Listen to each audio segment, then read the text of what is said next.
Bien, pues antes de entrar en el contexto completo sobre nuestros distintos temas, tenemos que recordar sobre aquellos actos administrativos elaborados o bien manifestados por cualquier tipo de autoridad fiscal, donde nosotros contenemos cierta parte de obligación como ciudadanos o administrados del Estado mexicano.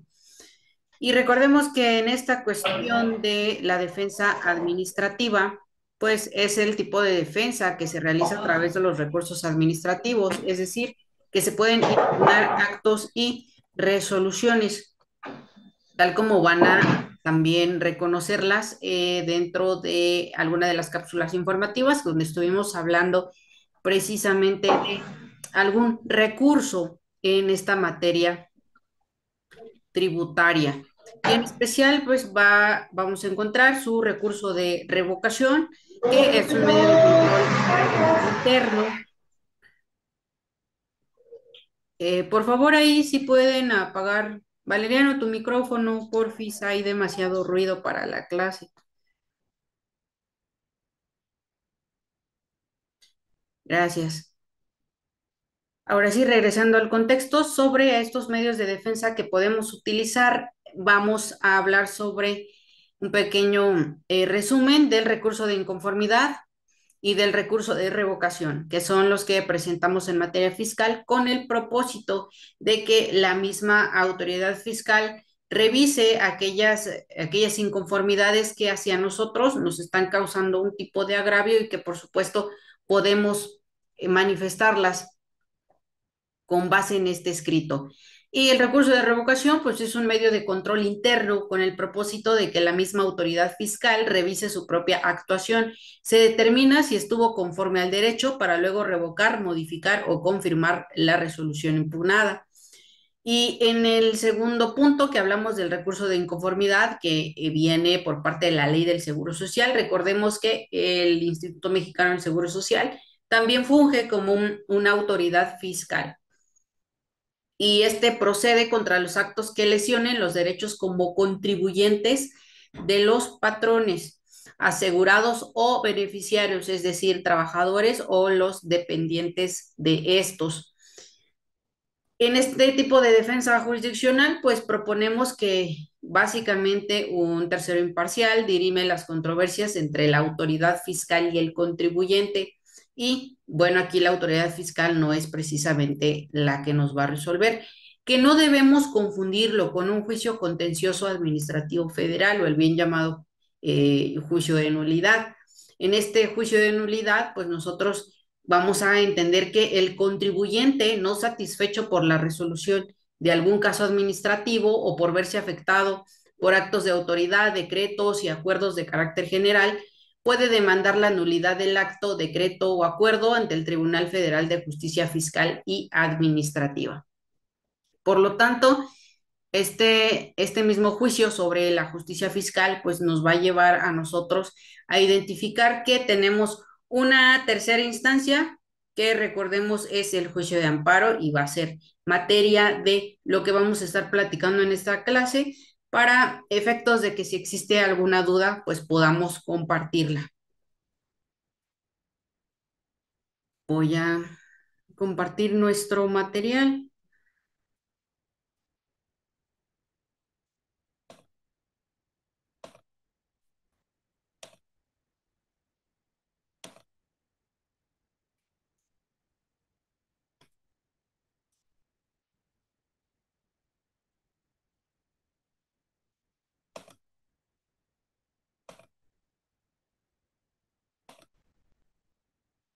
Bien, ya pueden verlo por ahí.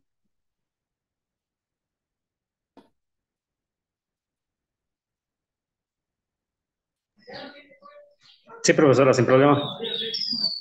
Bien, gracias. Vamos a hablar sobre esta materia en Correcto, amparo. por favor. Recordemos que está dentro de nuestro marco constitucional en el artículo 107 y 103 de la Constitución, sin olvidar que de acuerdo a la reforma del 2011 también tenemos que tener en cuenta la protección sobre cualquier derecho humano que esté inmerso en tratados internacionales. Y ahora bien, el amparo directo en materia fiscal, pues de acuerdo al artículo 107, fracciones quinta y fracción séptima de la Constitución y el artículo 170 de la Ley de Amparo, tiene por objeto revisar las resoluciones definitivas que producen los tribunales ordinarios, lo mismo civiles, administrativos, agrarios o del trabajo, locales o federales. Se interpondrá un amparo contra sentencias y laudas ante el Tribunal Colegiado de Circuito contra actos u omisiones en el juicio.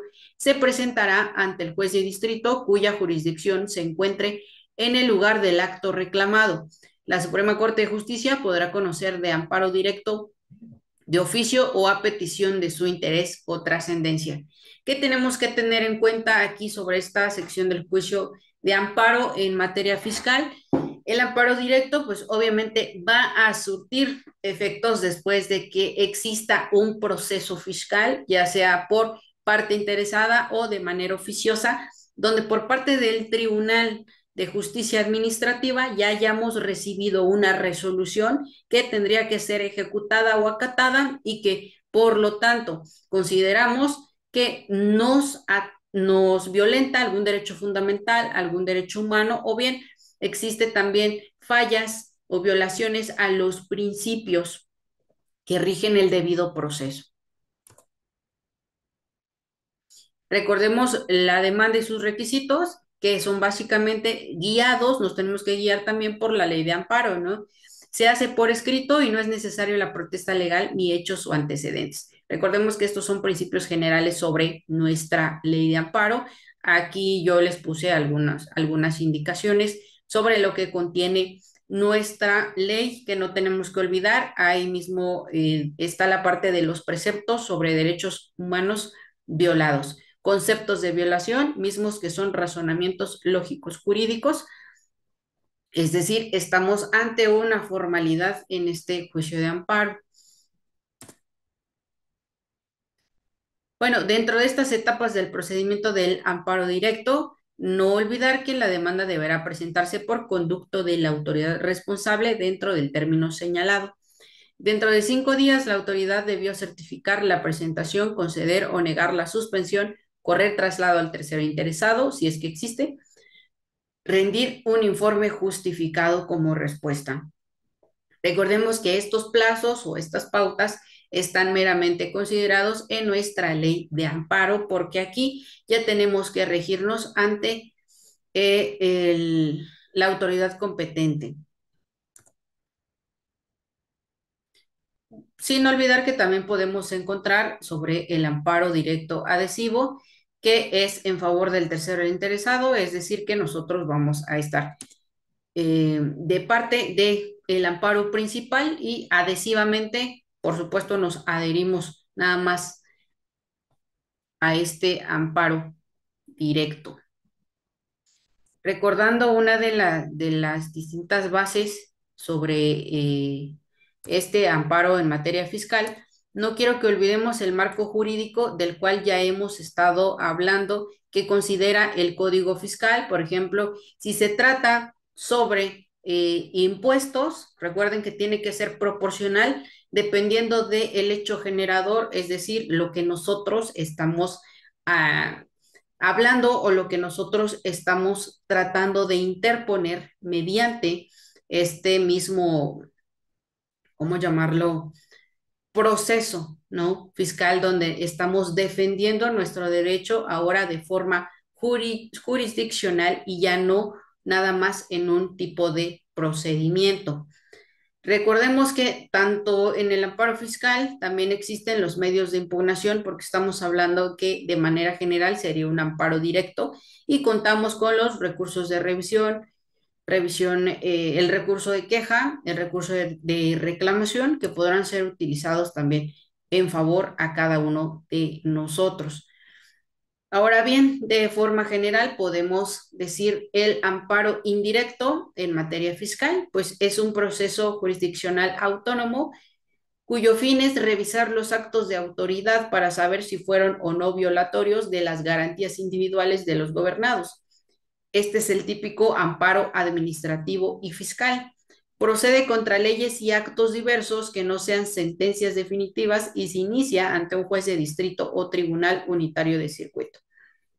Aquí tenemos una pauta un poco más amplia porque dentro de nuestro amparo directo podemos realizarlo por un acto administrativo y como comenzamos, se los he resumido también en alguna de las cápsulas informativas, pues estos actos administrativos emanan de cualquier autoridad, de cualquier institución centralizada, descentralizada, sobre nuestra administración pública.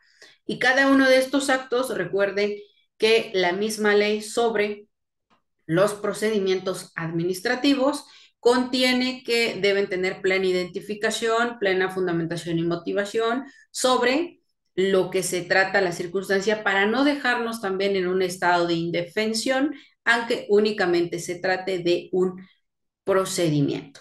Y por supuesto, cuando ya estamos hablando de un proceso en materia fiscal, también es aplicable que en esta materia jurisdiccional exista la posibilidad de este amparo administrativo y fiscal, ya que puede que no hayan respetado alguno de los principios, como puede ser el principio de legalidad, que sí puede recaer directamente en nuestros derechos fundamentales, derechos humanos, nuestra seguridad jurídica, la garantía judicial, etcétera. Procede contra los actos de autoridades fiscales que violen garantías de contribuyentes, leyes fiscales que por su sola expedición causen perjuicio al contribuyente, actos del Tribunal Fiscal de la Federación distintos a la sentencia. Se puede que elija primero el juicio de nulidad cuando alegue violaciones a la legalidad. De elegirlo deberá agotar todas sus instancias. Recuerden que este juicio de amparo indirecto también está relacionado con aquel principio en que tenemos que agotar las instancias para su procedencia formal. El acto reclamado, no olvidemos que en materia de amparo, el acto reclamado es una disposición u hecho autoritario, concreto y particular que debe inferir un agravio, una lesión o cualquier derecho o bienes del gobernado. Ya que nuestra esfera jurídica es bastante amplia, tenemos la posibilidad de que en este acto reclamado fundamentar y motivar cuál fue precisamente los agravios o las lesiones, violaciones a los derechos, tanto de forma patrimonial o extra patrimonial, en este caso de la materia fiscal.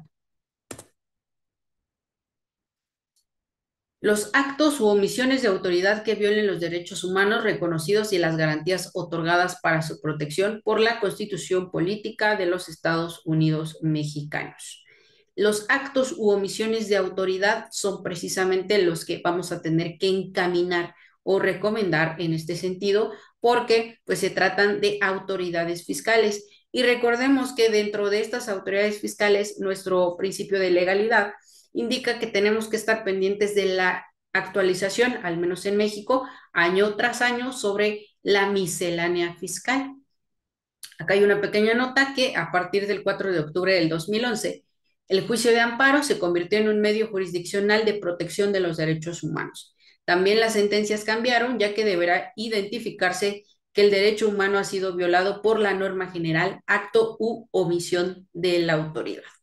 Ya en materia de lleno, es decir, en materia de amparo, recordarán ustedes esta sección sobre las normas autoaplicativas y heteroaplicativas que en efecto podrían ser pauta para que podamos interponer un amparo indirecto.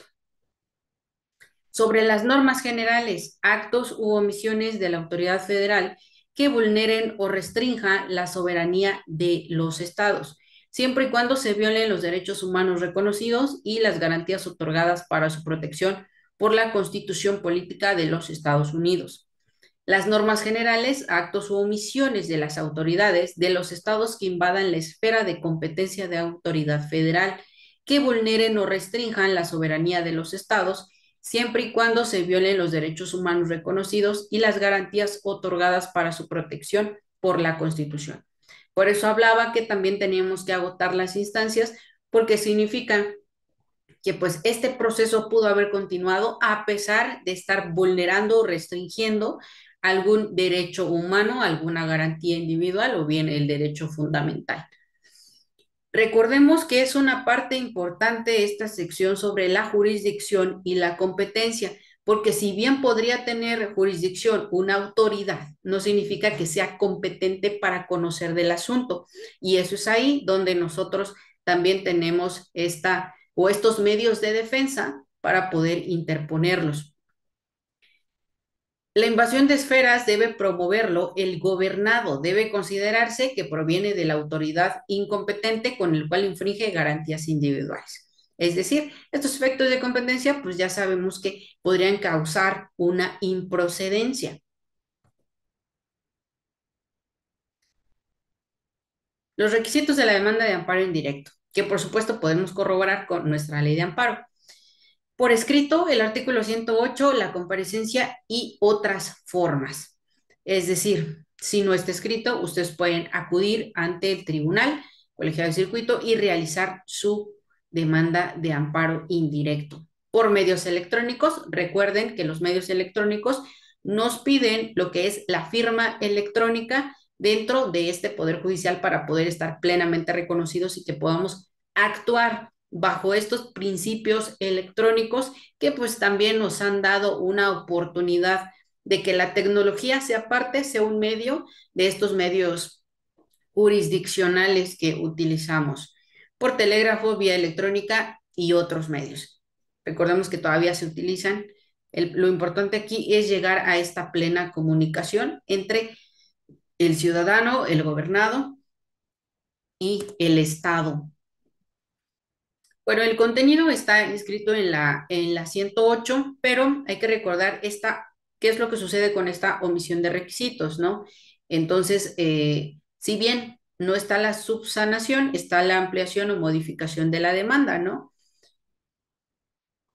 Únicamente que hay que regirnos bajo los principios de la misma ley de amparo. Ampliación con motivo del informe justificado, inscrito en el artículo 117 y explicado también en la garantía de audiencia del artículo 17. Recordemos que en materia de amparo es muy importante que tengamos este amplio sentido sobre el marco constitucional y legal donde podemos nosotros defendernos después de haber agotado, después de haber interpuesto algún recurso donde anteriormente pues la administración pública no nos dio el resultado correspondiente, el resultado legal que estamos comprobando estaríamos comprobando con este juicio de amparo. Recordemos que en el amparo indirecto existe la audiencia constitucional, cosa que no tenemos dentro del amparo directo. Por supuesto, está la etapa probatoria, la etapa de alegatos y el dictado de la sentencia. Estos plazos, ahí les puse los artículos para que en cualquier momento libre ustedes puedan revisarlo. Bien, las pruebas en el juicio de amparo indirecto admite todo tipo de pruebas con excepción de las posiciones o la confesional. La testimonial, pericial e inspección están igual en los artículos 119 y 120 y los plazos que en efecto cada una de ellas maneja.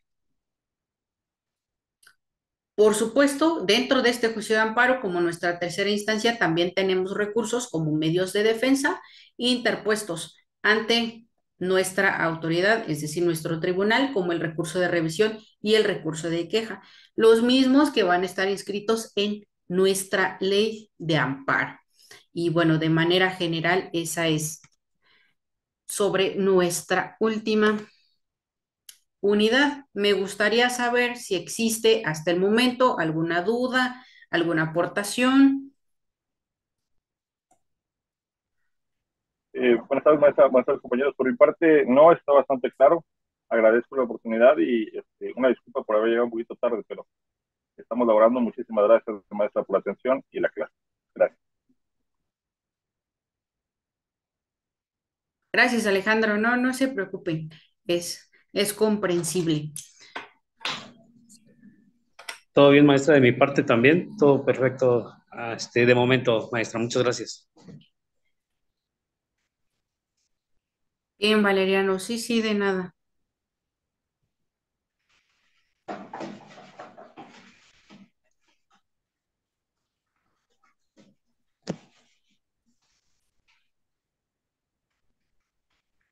Bueno, entonces, refiriéndonos a este medio de defensa jurisdiccional, también existe lo que estábamos platicando sobre este sistema que también se incrementa, como lo es el Sistema Nacional Anticorrupción, ¿no? Y en este Sistema Nacional Anticorrupción va de la mano para ir encaminados en el cumplimiento sobre la administración pública. Me gustaría que revisáramos nuestro código fiscal para ir únicamente afinando los detalles de nuestra unidad. En un momento más les comparto pantalla.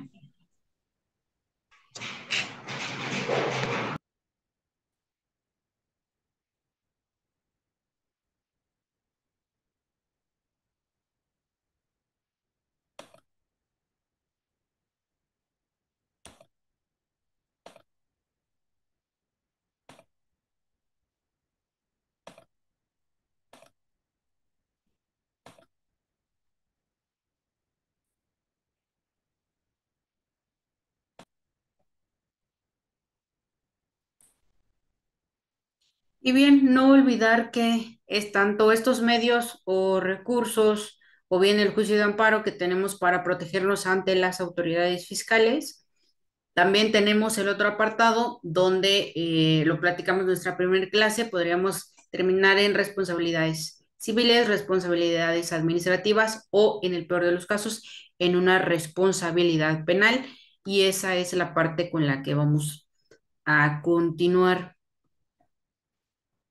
Y bueno, lo vamos a encontrar en el título cuarto sobre las infracciones y los delitos fiscales, que es a partir del artículo 70. Ahí podemos ver que la misma ley nos dice que la aplicación de las multas por infracciones a las disposiciones fiscales se hará independientemente de que se exija el pago de las contribuciones respectivas y de sus demás accesorios, así como de las penas que impongan las autoridades judiciales cuando se incurra en responsabilidad penal. Cuando las multas no se paguen en la fecha establecida en las disposiciones fiscales, el monto de las mismas se actualizará desde el mes en que debió hacerse el pago y hasta que el mismo se efectúe en los términos del artículo 17A de este código. Para efectuar el pago de las cantidades que resulten en los términos de este artículo, las mismas se ajustarán de conformidad con el 10º párrafo del artículo 20. Recuerden las distintas o los distintos tipos de contribuciones que nosotros como ciudadanos estamos obligados. Esa es la pauta sobre ser un contribuyente. Aparte por supuesto, las multas, necesitamos que la autoridad fiscal, como nos manda la ley, tenga el motivo del ejercicio de facultades de comprobación. Las autoridades fiscales hubieran determinado la omisión total o parcial del pago de contribuciones sin que éstas incluyan las retenidas, recaudadas o trasladadas. El infractor podrá solicitar los beneficios que este artículo otorga siempre que declare bajo protesta de decir verdad que cumple con los siguientes requisitos.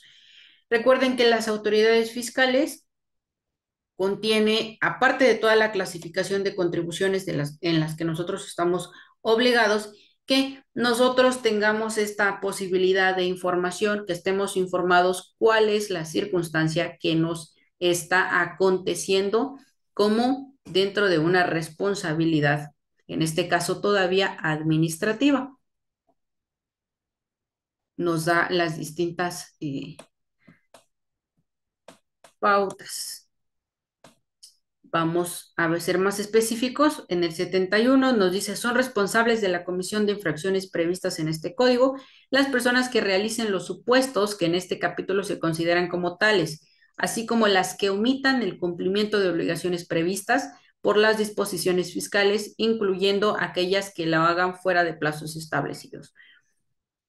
Recuerden que, por ejemplo, si hablamos de la ley del ISR, pues cada uno de nosotros está obligado a pagar ese impuesto simplemente con generar cualquier tipo de actividad y estaremos registrados a pesar de no haber actualizado, ejemplo, la firma electrónica, pero el RFC sí lo necesitamos para elaborar cualquier negocio jurídico ante la administración pública.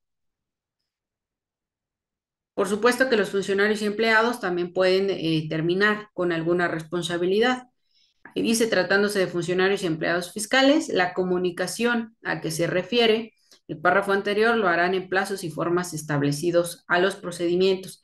Recuerden que también existen leyes orgánicas de actuación sobre estas autoridades fiscales que por supuesto son operadas por servidores públicos.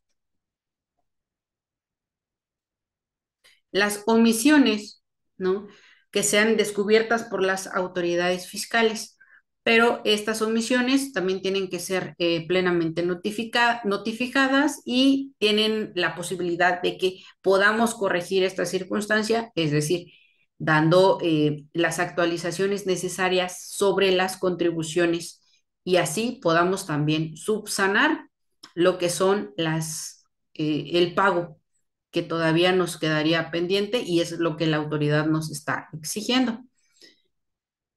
El 74 nos recuerda que la Secretaría de Hacienda y Crédito Público podrá reducir hasta el 100% las multas por infracción a las disposiciones fiscales y aduaneras, inclusive las determinadas por el propio contribuyente, para lo cual el SAT establecerá mediante reglas de carácter general los requisitos y supuestos por los cuales procederá a la reducción, así como la forma y plazos para el pago de la parte no reducida. Recordemos que esto es parte de nuestra actividad sobre la declaración fiscal. Como vimos en los primeros pasos, es una de las obligaciones que tenemos como personas físicas o personas morales. Y bueno, este es el apartado donde estamos reconociendo sobre aquellas sanciones y no olviden que será delito cuando está descrito y podemos tipificarlo dentro de nuestro catálogo de delitos en materia penal. Antes de que termine nuestro tiempo sobre la clase, les recuerdo que tenemos sus actividades en plataforma. No sé si existe alguna otra duda o procedo a agradecerles que hayan puesto atención y nos estaremos viendo en la próxima cápsula informativa. De mi parte, no, maestra, muchísimas gracias por la atención. Está todo bastante claro y si tuviéramos, bueno, si de mi parte tuviera alguna duda, me pongo en contacto con usted, pero hasta ahorita todo bien. Muchísimas gracias y saludos a mis compañeros. Gracias, maestra. Muchas gracias, Alejandro. De igual manera, maestra, hasta ahorita todo bien y si en dado caso existiese alguna duda, me pondría en contacto. Pues estaríamos pendientes con la actividad final. Y Así gracias es. por la clase. Sí, de nada, de nada. Ya saben que estamos en contacto por cualquier medio electrónico también nosotros, así que no existe ninguna imposibilidad de comunicación.